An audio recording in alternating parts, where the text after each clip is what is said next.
So, good evening, everyone. Welcome to yet another session. And today we would be discussing on the topic delivering DRR by 2030, reflection on Sendai Framework for DRR. Today, we'll explore the various aspects of SFDRR, its objective and its goals, challenges, and the role of CSOs in implementing Sendai Framework. So as you all know, Sendai Framework is a 15-year global plan adopted in 2015 by United Nations member state to reduce the risk of disasters worldwide. The framework recognizes the fact that disasters pose a significant threat to sustainable development and can cause severe human, economic, and environmental losses. And the framework outlines a set of priorities, actions, and targets to be achieved by 2030.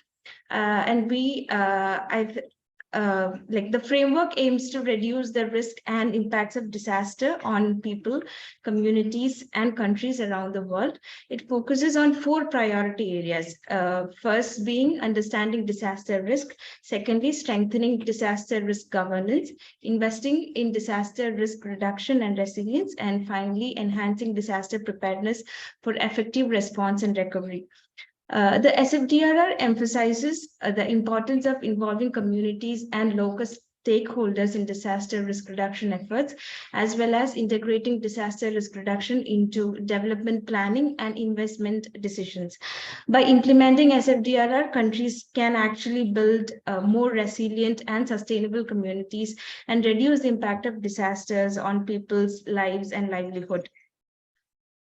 And it's important to note that we are approaching to an 8th year since its adoption of SFDRR. And to take this discussion forward, Spherin Academy, in collaboration with Climate Action Resource Network, Asia Pacific, CARN-AP, and Prayakti International, is organizing this webinar to explore on the SFDRR goals, implementation, and challenges.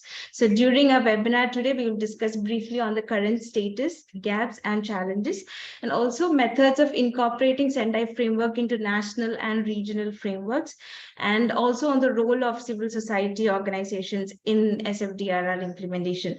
So I hope by the end of this webinar, you will have a better understanding on SFDRR, its objectives, and be equipped with the insights and challenges and gaps in its implementation and potential solutions for moving forward.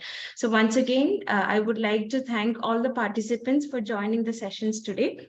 So before starting, let me briefly introduce our eminent panelists today. So starting with Mr. John George, consultant, UNICEF India, who is a development professional and who has been working in the field of disaster risk reduction and climate action for over 16 years.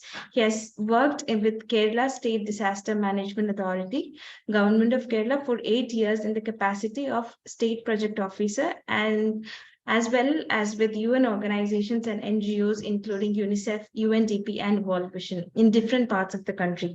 He has also taken up short-term international assignments in US, Malaysia, and Nepal. He is an alumnus of International Visitor Leadership Program of the US government and a climate champion in Climate Action Champions Network in the South Asian region. While working with KSDMA, he championed the concept of disability inclusive disaster risk reduction and became an expert in preparing persons with disabilities and their caregivers to face disasters or climate extreme events like floods and landslides. He has authored a handbook on disability and disaster risk reduction and developed a toolkit for training.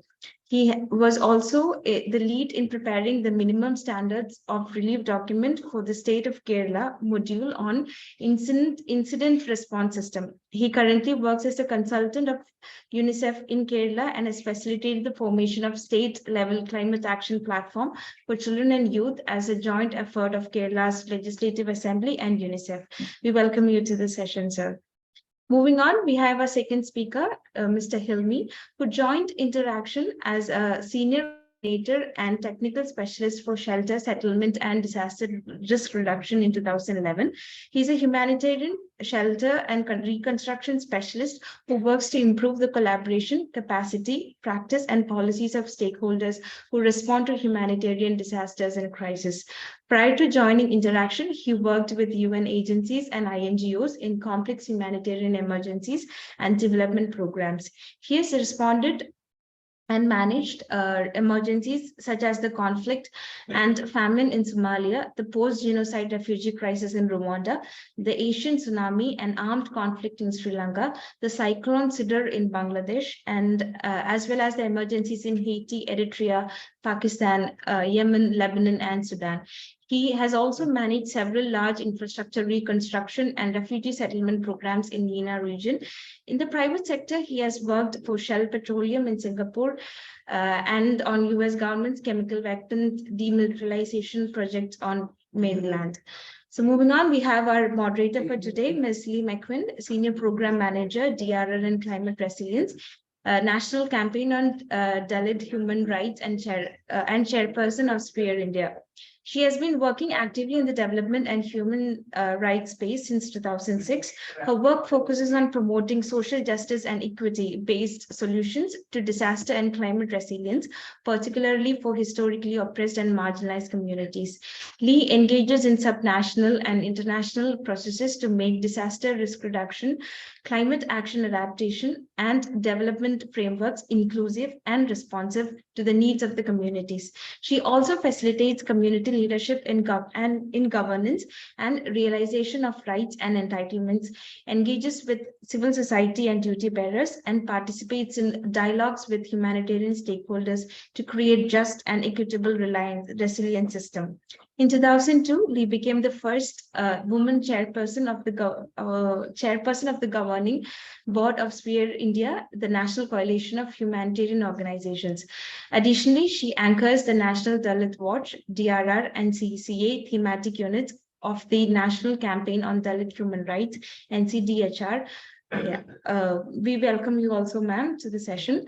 So with this, I would like to open the session and over to you, Ms. Lee. Good afternoon, good evening to people from different parts of the country and from other countries.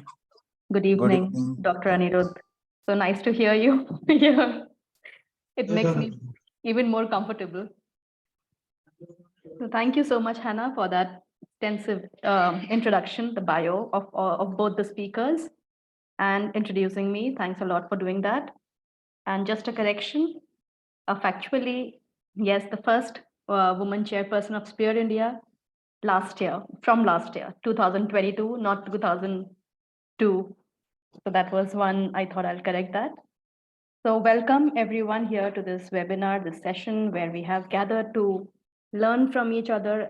The purpose primarily of any webinar is to learn from each other's experiences. But here today, we are also going to be hearing from both our speakers and other participants, their reflections as to what do they really know about the Sendai Framework and how do they think that in their countries and in the region in Asia Pacific or South Asia or globally, what is their experience, because they have international work experience, what has been their experience on sharing about the progress of Sendai Framework, as well as what are the bottlenecks towards really realizing the priorities and the targets of the Sendai Framework. And before we get into that, I'd like to lay the context by sharing a little bit, which I thought will be good to educate ourselves, because I'm not sure if we have really had these national midterm reviews of the Sendai Framework on DRR, which was adopted and ratified by countries in 2015. But even regionally, I'm not so tuned into that. I'm not sure if we have done that kind of a review regionally, but it has happened at the UN level. A midterm review happened last year. The report came out. It came out with some striking findings, which I'm sure all of us will relate with, because I could relate with sitting here in India and also every now and then getting to hear from counterparts in some of the South Asian countries. So when they say the Sendai Framework for DRR, I'd also like to say that when after this Hugo Framework for DRR was expiring, and we were adopting at the verge of adopting this new framework for the roadmap for next 15 years. The world was moving towards it. Perhaps then, at that point of time, and today in 2023, where the world has suffered, we have faced multiple waves of COVID-19 pandemic.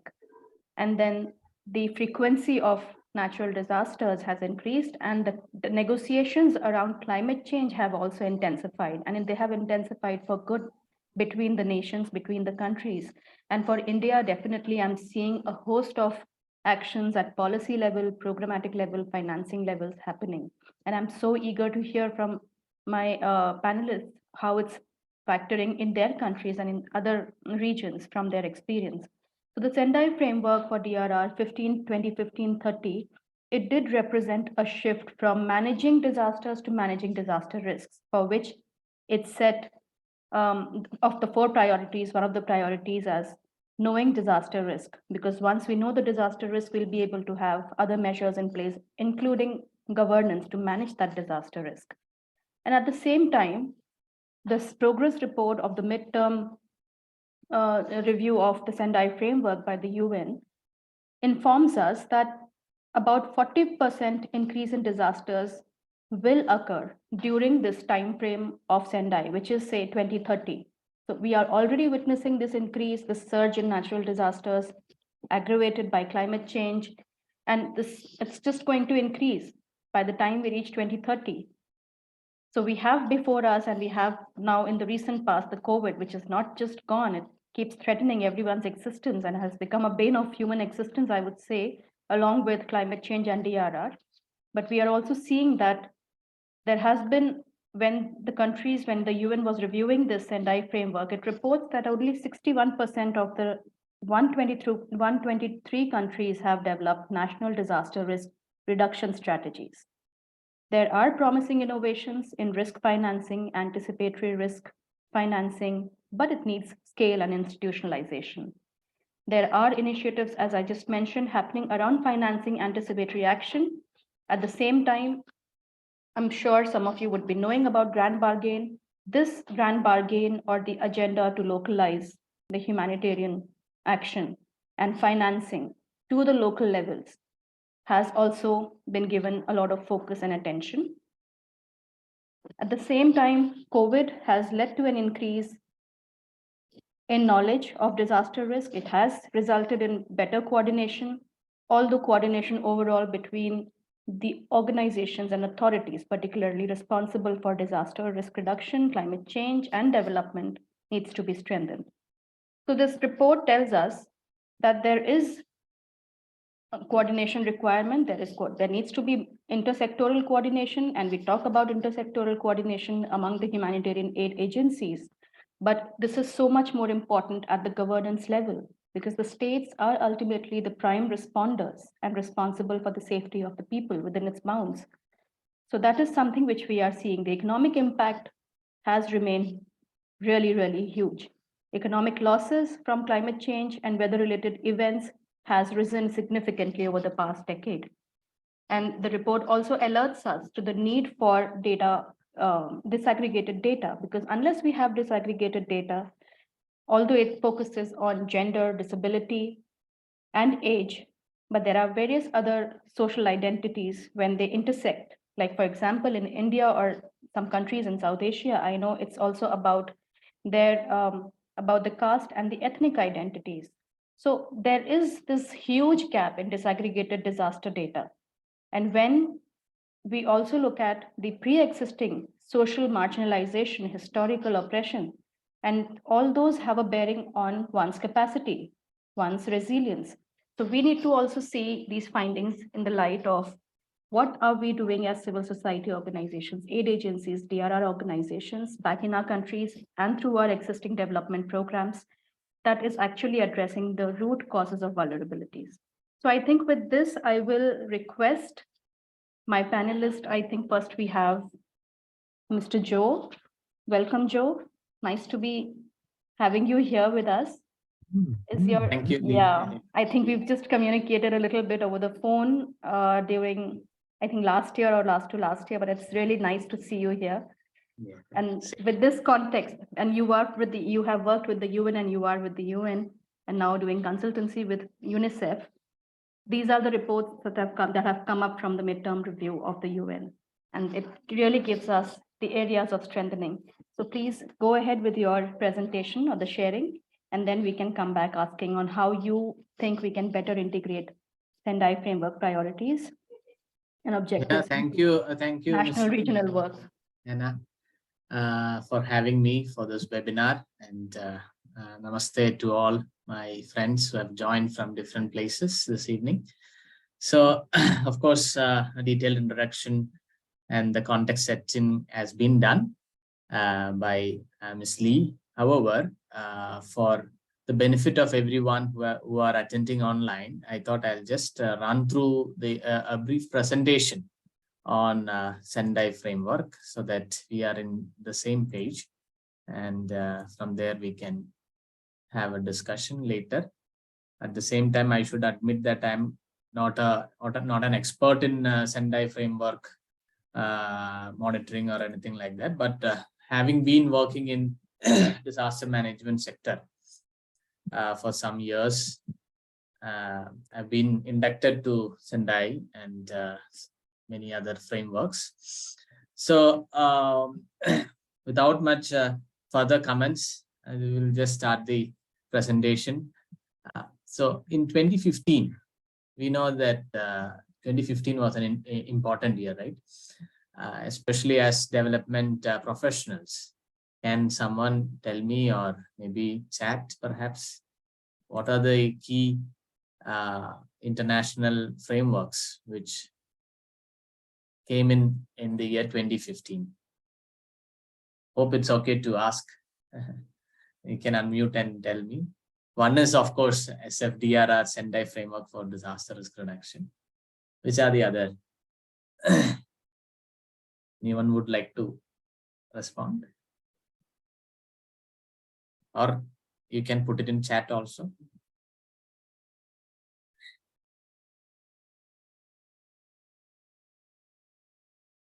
Okay, maybe all are muted, perhaps they are not able to unmute. It's okay. So this is, one is SFDRR, the second one is Sustainable Development Goals, which we have again for this 15-year interval. And we have the Paris Agreement. So these three are the key international frameworks which came into being in the same year, which is like a vision document which we look forward to. So this was discussed earlier. The 4 key priority areas in the Sendai framework are: one is understanding disaster risk. What do you mean by understanding risk?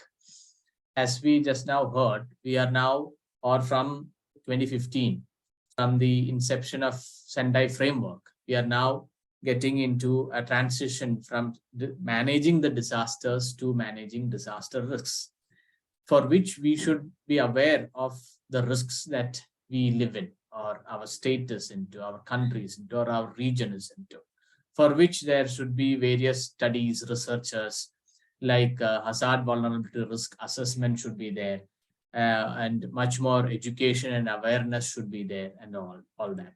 That is priority number 1. Priority 2 is strengthening disaster risk governance to manage disaster risk. What I can share from Indian experience is that we have a Disaster Management Act, which came into being in 2005, and we have a national level policy, which was in 2009. And every state in the country, they have instituted the state disaster management authorities and district disaster management authorities. So these all kind of aid in disaster risk governance. Priority 3 is investing in disaster risk reduction and resilience. Of course, we need a lot of funds. We see that the funds utilization have gone up, though the mortality has come down over a period of time, or a period of many years. The damage and loss have really shot up. That is what our experience says, especially in many states in the country, in India. we have seen recurring disasters, natural disasters in the past. The same is the case with Kerala, Odisha, Andhra, and all that. Priority 4 is enhancing disaster preparedness for effective response and build back better. Now, someone says that build back better, a better word would be build forward better, not just going back what was there, but making it better for people to live in. For example, if their house was lost, it is not just important that they get the same house back, but they get a better house to be resilient from future disasters. So these are the 4 key priority areas under the SFDRR. Now we also see this 7 targets to be achieved by 2030. The 4 of the targets says that we have to substantially reduce, and 3 of the target says that we have to substantially increase, as you can see in the screen. One is substantially reduce the mortality from disasters, affected people to be reduced, economic loss to be reduced, and damage to critical infrastructure and services like schools, hospitals, public buildings, government buildings, and all that to be reduced. However, we have to look at increasing the number of countries with national and local DRR strategies, which was mentioned by Ms. Lee. International cooperation to developing countries. At the same time, availability and access to early warning systems need to be increased. Definitely in our region, specifically South Asian region, we have to have access. People, the communities have to have access to early warning systems, last mile connectivity. The vulnerable community should have access to early warning systems. The technologies and other advancements in science should also reach to the least covered or the unreached. So these are the 7 targets, and each of these targets have further indicators. There are 38 indicators, which you can look at the national platform, if you can see, or the regional.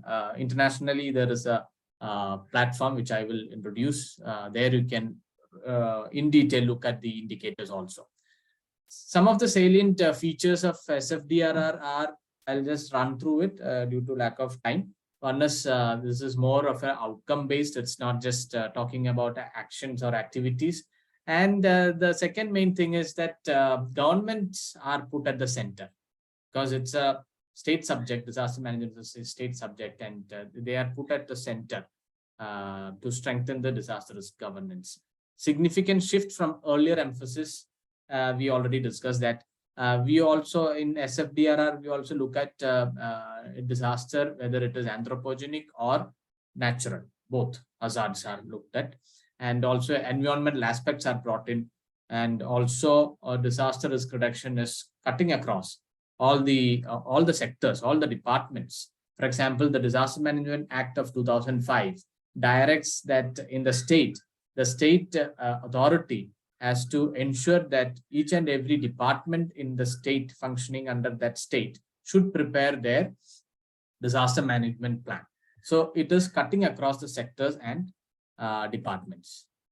So I'm bringing you some examples. This is taken from the National Disaster Management Plan of India 2019. The first version was in 2016, soon after Sendai.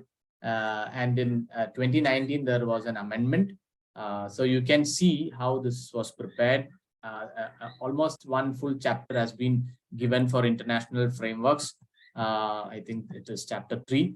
And there you can see this diagram wherein the international frameworks are linked, how you can see the coherence between the international frameworks and the national efforts. We have the National Action Plan on Climate Change is there, National Disaster Management Plan is there.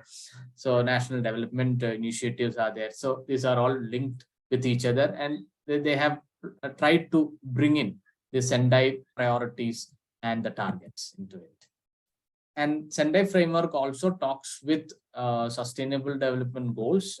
This one picture, you can maybe figure out how this is linked, especially when we look at the 17 sustainable goals and some of the goals which are directly, of course, all the goals we can related to disaster risk reduction, but at the same time, there are some indicators given under certain goals. For example, like goal 1, there is a target of 1.5 number of deaths, missing persons, and persons affected by disaster per 100,000 people.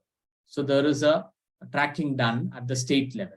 For example, Kerala has given a number. This is being done by the Niti Aayog. Sustainable Development Goals being monitored by Niti Aayog.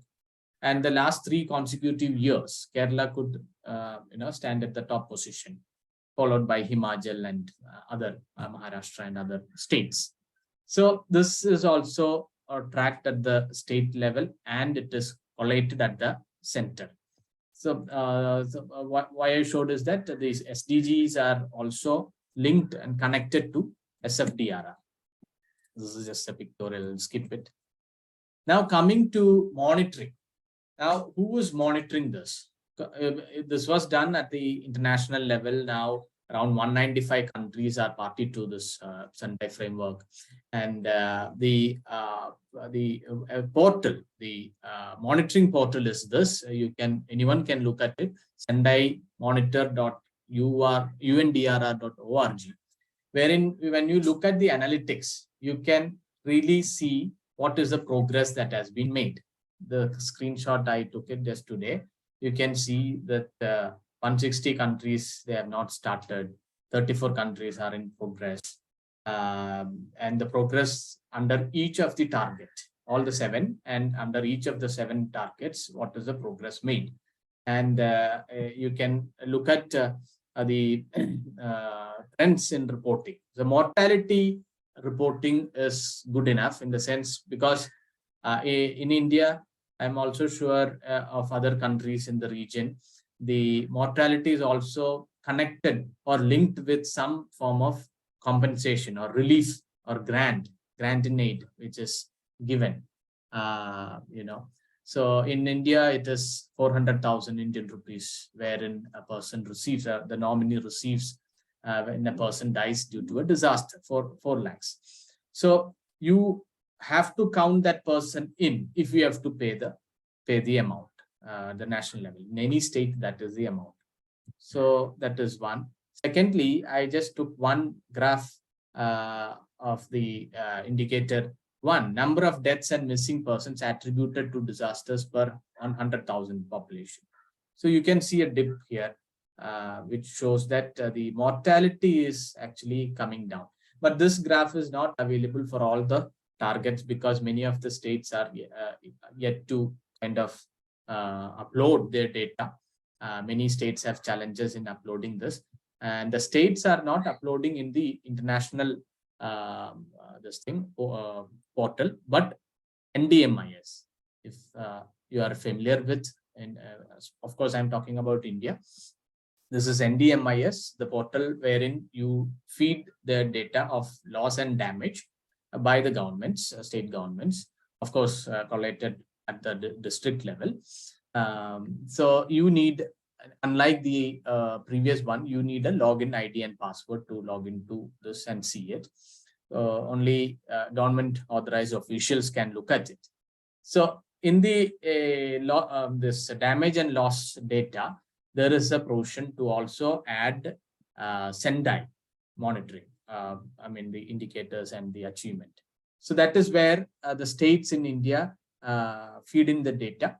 And again, there are a lot of challenges in feeding the data also, because to measure the success, there should be some kind of an achievement which is tangible. Now, giving you another example of, I was talking about the National Disaster Management Plan. Now I'm just talking about one state, which I am from, the Kerala, state of Kerala, wherein the Sendai plan or Sendai framework was integrated in the State Disaster Management Plan, which came in again in the year 2016, which is due for an amendment now. However, when they do an annual plan for annual plan funds, each of the activity is linked to at least 3 frameworks. At the national level, if you are from India, you will be aware that we have a 10-point agenda by the Honorable Prime Minister, which he declared in the AMC DRR, Asian Ministerial Conference on DRR. So each of the, for example, I've showed in the on the screen that CBDRR, Community-Based Disaster Risk Reduction, which is a call on the government in New Delhi Declaration number 4 and number 1. Then Sendai priority number 4, and SDG goal number. So you see where it is linking to, and so that you can really have a matrix of the amount, the budget that you spent against each of these activities or each of these targets at the national level and also at the international level. So many times we, yes, you have to say. Yeah, yes, Joe. So just want to tell you that the time is almost over. Yeah, so if you I'm finished. Yes. So I'm just giving an example of how this is brought into the planning and policies. Now coming to the gaps and challenges, the last slide.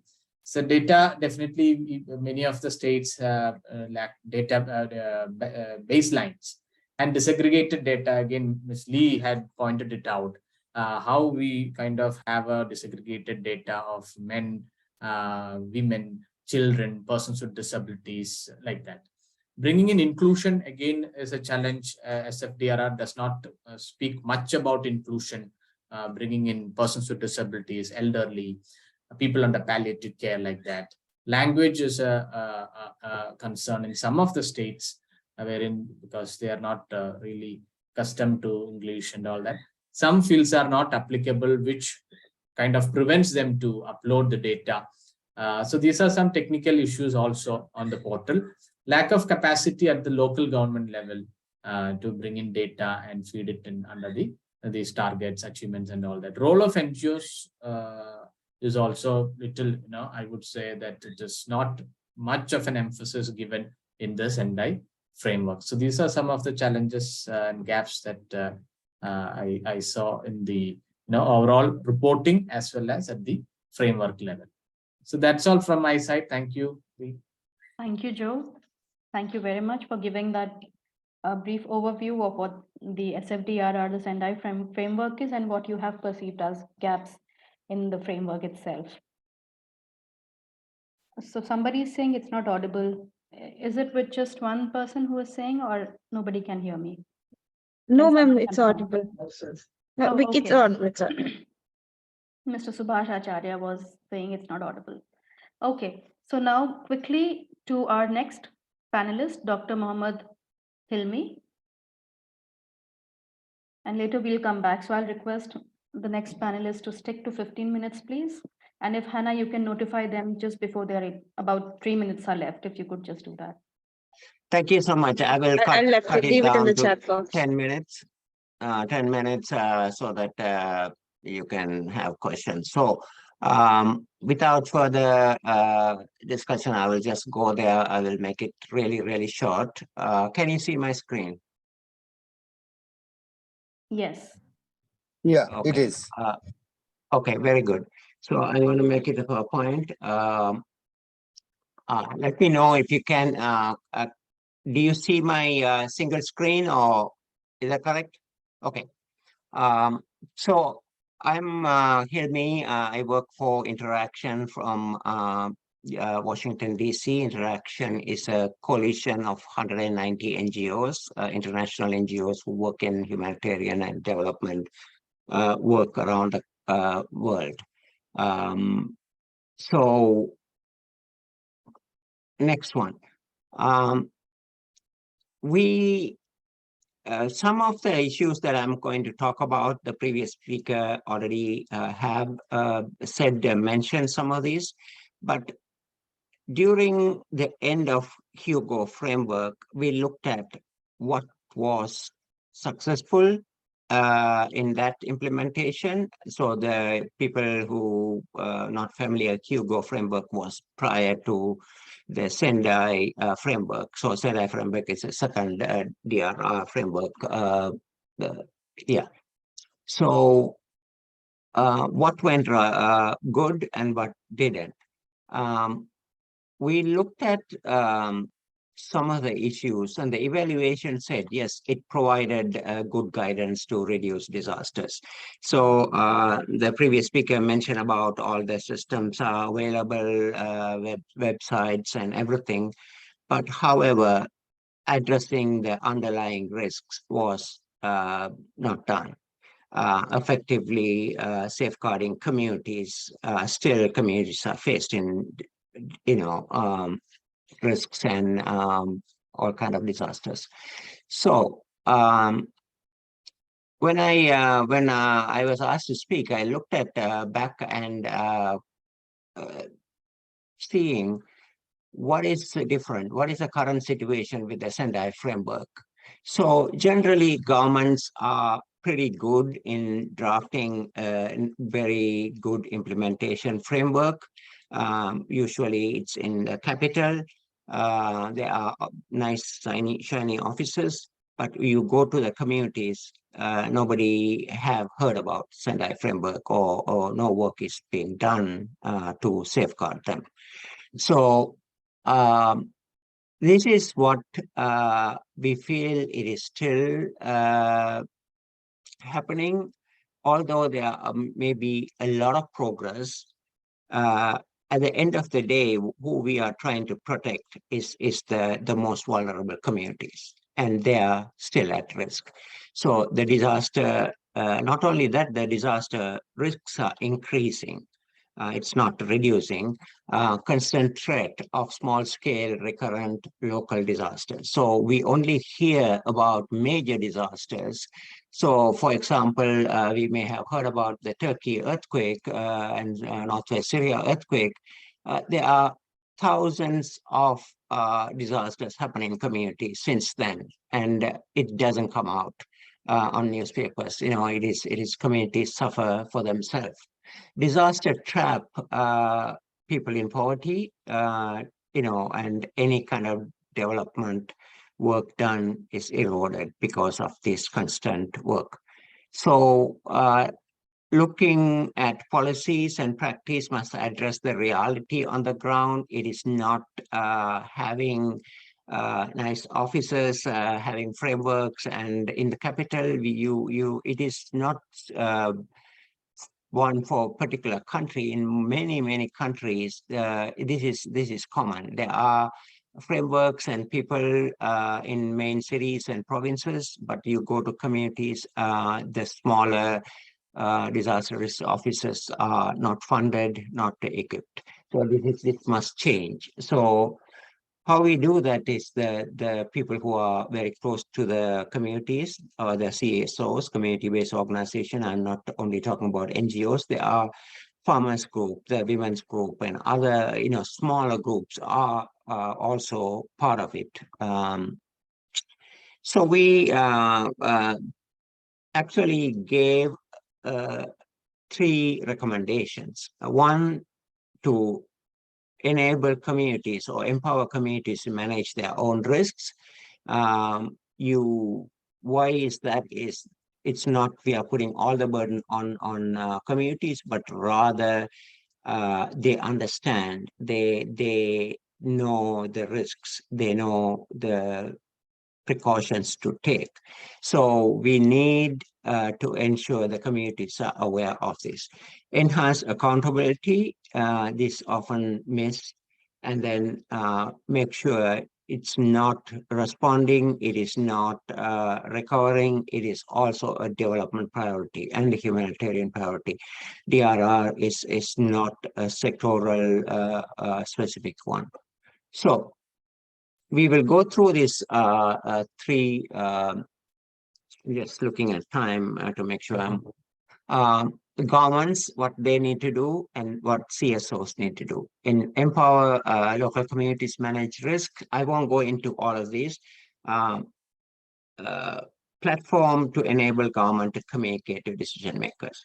Now, percentage of the budget must come down to local level, at the local municipality level, the lowest level. Utilize local level participatory risk profile. I think the previous speakers talk about some of these. Enforce inclusive national framework. Maybe there, but it may not be there at the local level. This is very important to do that.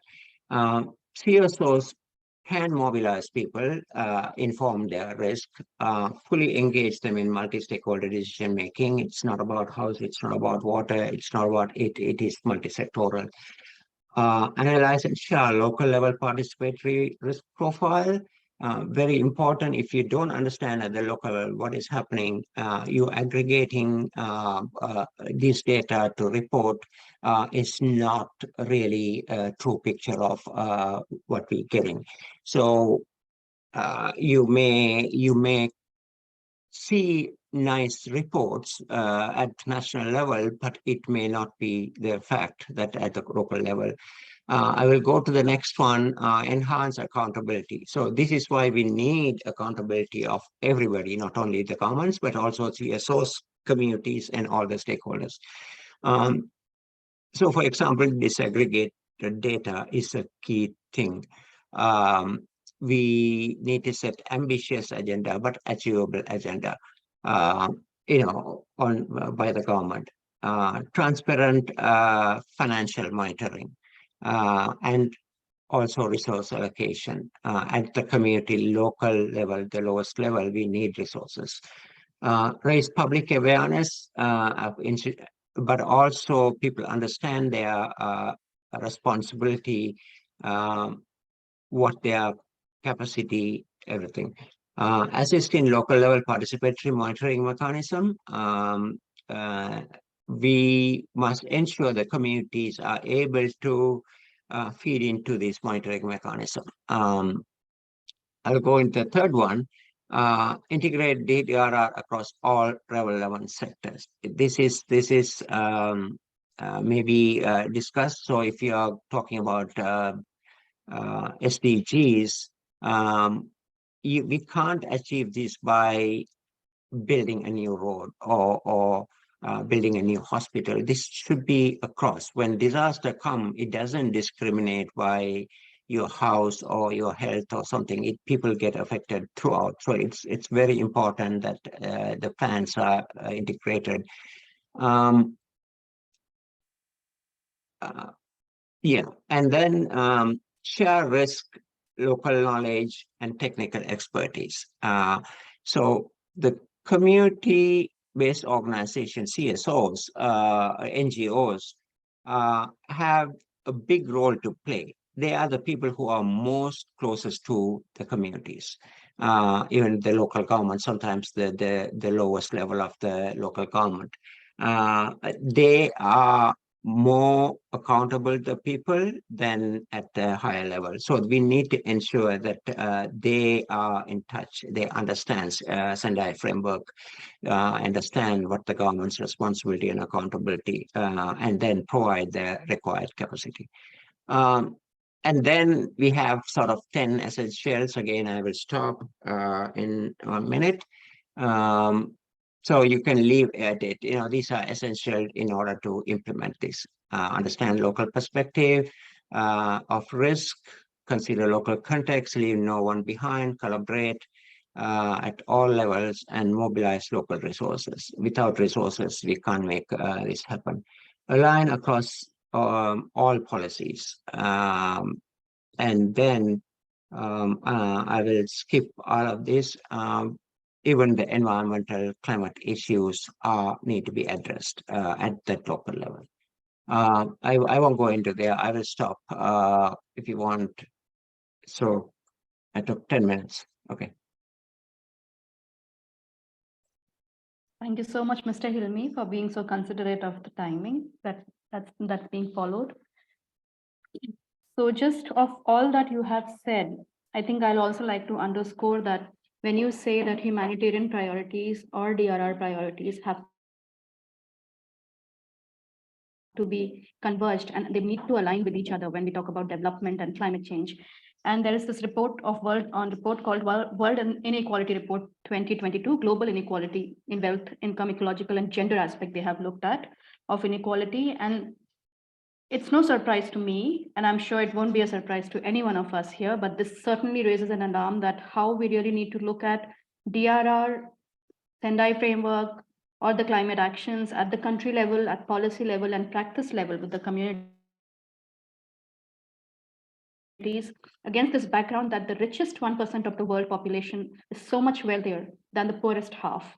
The richest 10% today possess up to 52% of all income. And this is just not between the rich and the poor countries, but it's also looking at the disparities within the countries, as is also specified in the Sustainable Development Goals. So within that background of inequalities and poverty, which exacerbates vulnerabilities to disasters, and the impact of disasters being felt by different vulnerable groups, it's important that we look at these facts and figures also. So coming back to the panel, I would like to, although you have already shared your recommendations, but, and Joe, thank you very much for letting us know that the SFDRR review is going to happen for India this year. I suppose that maybe we can open this up for the discussion with other members as to what they think. How important is it to maintain the ongoing dialogue about SFDRR, about disaster risk reduction and the linkages between climate change and development in this entire, all the challenges, the multi-dimensional challenges being faced by the humanitarian workers today? And how can this be addressed while working towards the realization of SFDRR? So maybe we can open this up now, and anybody who's interested, I suppose they can raise their hand. There is that provision, and then we can reach out to each one of them. Can they do that, Hannah? Or do you have the master control to unmute? They can. I see one hand up. Okay, Peniel, sir. Yes, Peniel, please go ahead.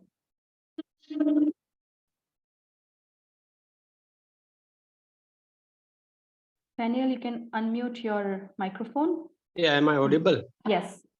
Just one line of thought which has been traveling since 2015, 16 when Sendai Framework for Action was discussed. I was privileged to be there in that platform. Now, the trickle effect or the entire knowledge, information, it is so much accumulated that it has to go beyond the walls of the metro cities and high-profile halls to the ground. So, is there any such efforts that we can think about reaching out to the ground level? It's my appeal all the time. It's fair India now, like CARN has come. How can we, and when can we? You cannot think about not taking it to make it effective, reaching out to the ground. I had recently interacted with government officials, which is like Mr. Hilmi very nicely spoken about the SDOs, the BDOs, forget about BDOs, SDOs level, even ADC level who are in the sub-divisional level, hardly knows about. So that's the only thing, how to take this global and fantastic information down to the lowest level. And seeing Mr. Joe sharing about the achievement level, or when we do the analysis, we know like where are we now? And obviously COVID and other things have pushed forward, the entire effort. Yeah, so how to take and when to take, are we really proactively thinking about taking these precious and information and knowledge to the grassroots level, community level? Thank you. Thank you, Peniel. Can I respond? Yes, please. Yes, Joe. Thank you, Mr. Peniel, for that valid observation. What I want to maybe give you as an example is that the state of Kerala, when we talk about getting or trickling it down to the lowest level, in India, as you know, the lowest level of governance is at the panchayat level. Unfortunately, the Disaster Management Act 2005 does not really talk about local level disaster management plans. If you look at the act, you can see only national, state, and the district. It doesn't go further down, or it doesn't direct the local governments to prepare their disaster management plans. In Kerala, having the experience of repeated floods and landslides in the past consecutive years, in 2019, the state of Kerala directed the local self-governments to prepare their disaster management plans. And as of now, all the local governments, 1,200 plus local governments have their departmental, their local government level disaster management plans in place. Second, regarding the budget availability, the co-panelist was talking about the budget also to be made available. In the state, around 35 to 40% of the funds are available at the local panchayat level, because the revenue from the buildings and all the tax and all that comes to the local governments, and they are free to use this fund in disaster risk reduction and mitigation in activities. So there are some provisions where we can bring it down to the local level, but this is not the case with all the states or all the countries in the region. It doesn't go down. So I'm saying there is a chance, or there is a possibility how we can bring it down. There is also a possibility it remains at the center level. So how we take it at the government, because there should be some legislative framework wherein this trickles down to the panchayat or to the ward level. So we can definitely try and do it in the other states also. That is my experience of working with the communities. Thank you.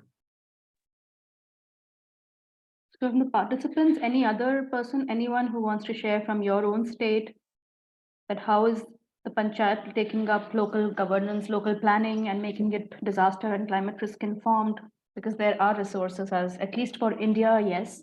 And I don't want here to be speaking too much on India, but then it could be anybody who has some experience from other countries in the region.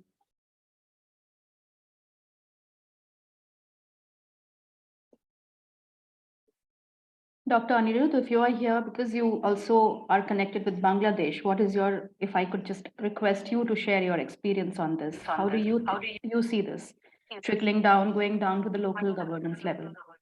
Thank you, Lee. Actually, Hilmi has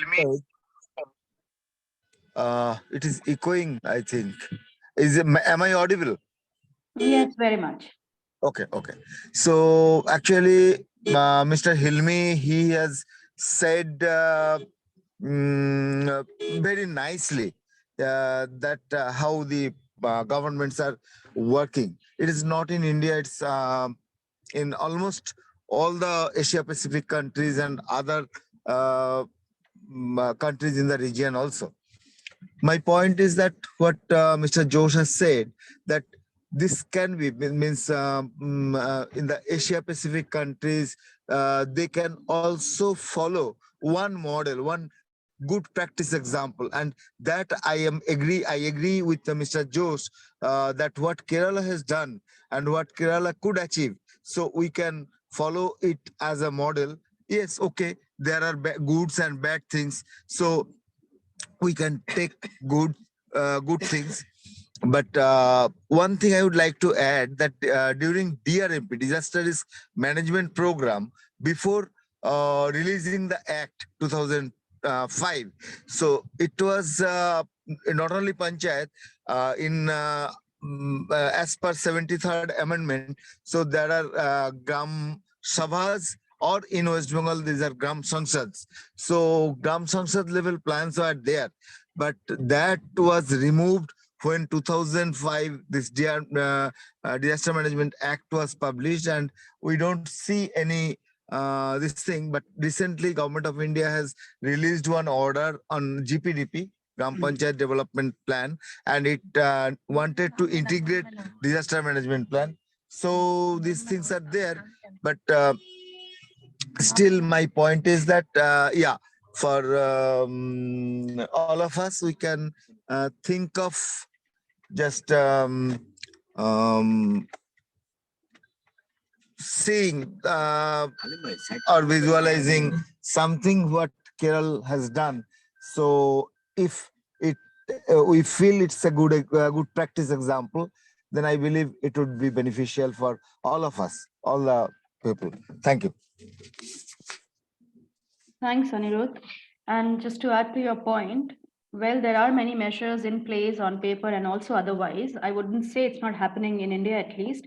It's just about how do we bridge the gap that between the communities and the policies and the budgets which are allocated. For India, we know that the government allocates at central level budgets for climate action programs, basically schemes, the programs that they run, and some bit of it goes for disaster risk reduction, because the assumption being that development programs have mainstreamed disaster risk reduction, although we do not really see clearly any indicators in those direction. And I think when the money is going down, the funds are going to the panchayat level, that local governance and this Gram Panchayat development plan, which you just now have mentioned.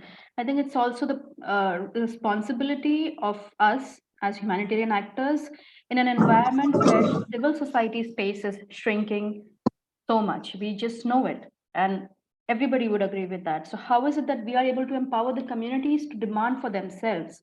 I think that is the most important aspect of resilience. We are able to support, facilitate the process where communities, once they have understood their risks, they know where to look for resources. There are resources in their panchayats.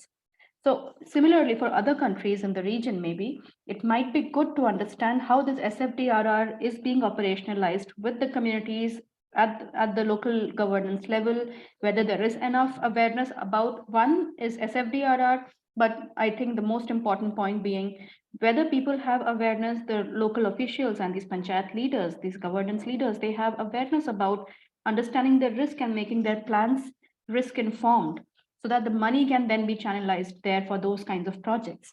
And we also have a responsibility of ensuring this is done in an inclusive manner.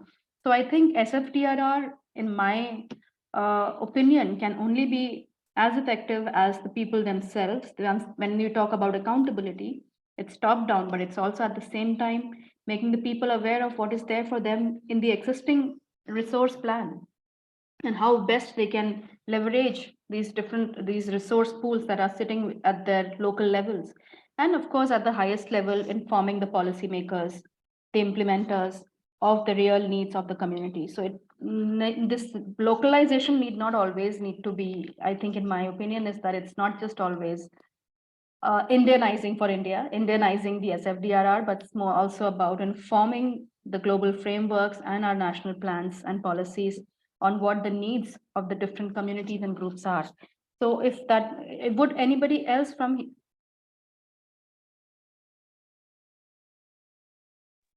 Yes, I have posted one link to Mr. Professional, whoever is participating from Professional Institute.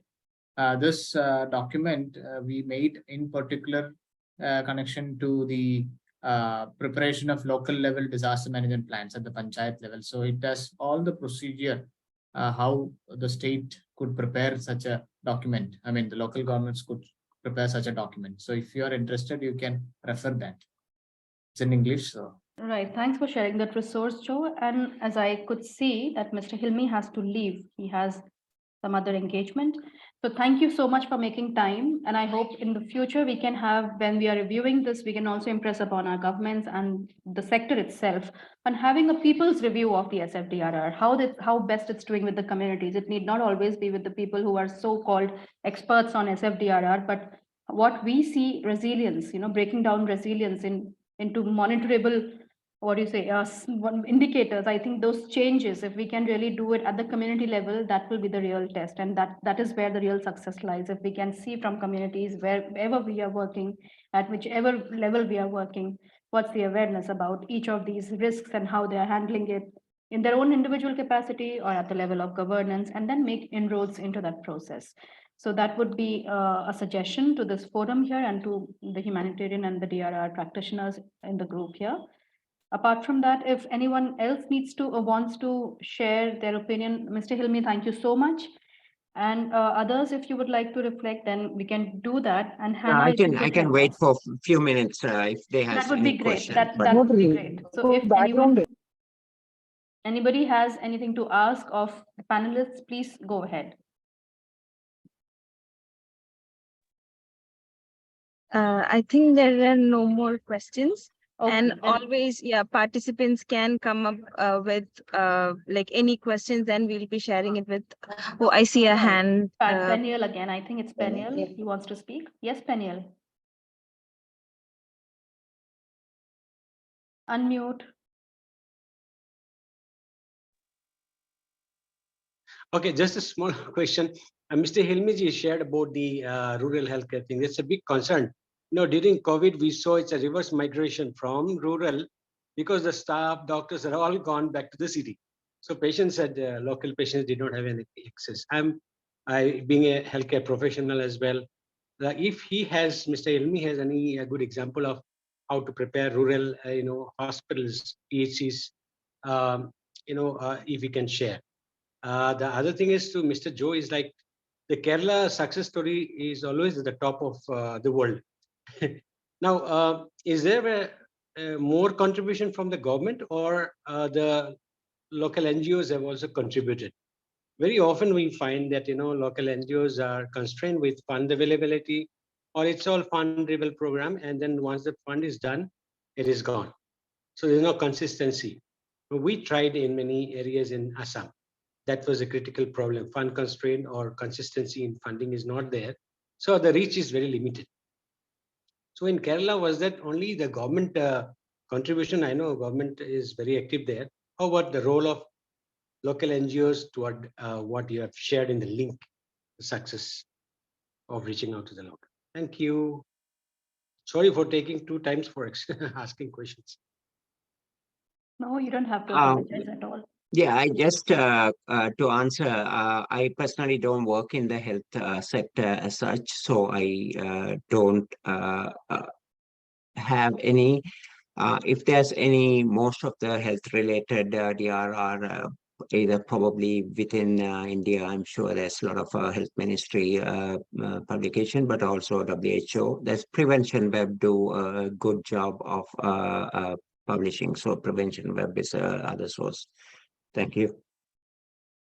Sir, regarding this preparation of plans at the local level, NGOs were not involved. It was directly by the government. And to our surprise, in fact, all the local governments prepared their own plans themselves without any kind of a technical guidance. And, of course, we gave trainings and all that, but the drafting and all those things were done by the local governments. Mapping was done by the Disaster Management Authority. Apart from mapping of vulnerable areas, hazards, and all that, it is the local governments themselves, like people's representatives, officials of the local governments, they themselves have done it.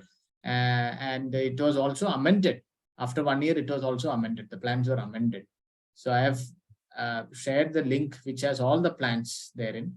And they are also integrating it to their development plans. So they have an annual development plan which has budget in that. And the disaster management plan will have interventions towards disaster risk reduction, so which would be budgeted in the GPDP plan annually. So it was done by the government itself. Of course, we also have interagency group, of course, started by Sphere India itself. However, they were not directly involved in preparation of the disaster management plans. Thanks, Joe. So Hannah, how should we go about? I think it's time. Yes, and yes. yeah. I think we are almost like 10 minutes over of time, but I believe today's session was very informative. And we got a very good idea about like SFDRR, its gaps, challenges, and also the way forward. So I'll quickly move on to the vote of thanks. So on behalf of the organizers, I would like to extend my sincere thanks to all of you who are participating in this webinar. We hope that the insights shared by our esteemed speakers, Mr. Joe John George and also Mr. Muhammad Wahilmi, were informative and also thought-provoking.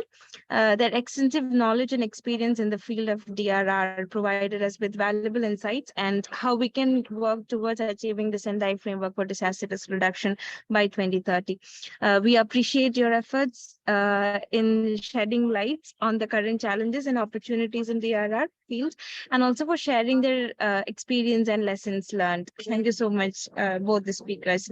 And also we would like to thank our moderator, Ms. Lee McQueen, for skillfully guiding the discussion and ensuring that it was productive and informative. Thank you so much, ma'am, for your efforts. Finally, we would also like to thank our partner, CARN-AP, for their support throughout organizing these sessions and in making these webinars possible. We hope that the knowledge and insight gained from this webinar will help you in work towards achieving a more resilient and disaster resistant world. So thank you once again, all of you, for your participation, and we look forward to your continued engagement in the future events. Before closing, I would like to inform you about our upcoming session, which would be on the topic International Collaboration for Forging Partnerships for DRR, and which will be happening on 28th of March. So we look forward in meeting you all like in that webinar. Once again, thank you so much, everyone. Bye. Thank you. Take care. Thank you so Stay much. safe, everyone. Take Bye. care. Thank you. Bye. Thank you. Thank you, everyone. Yeah.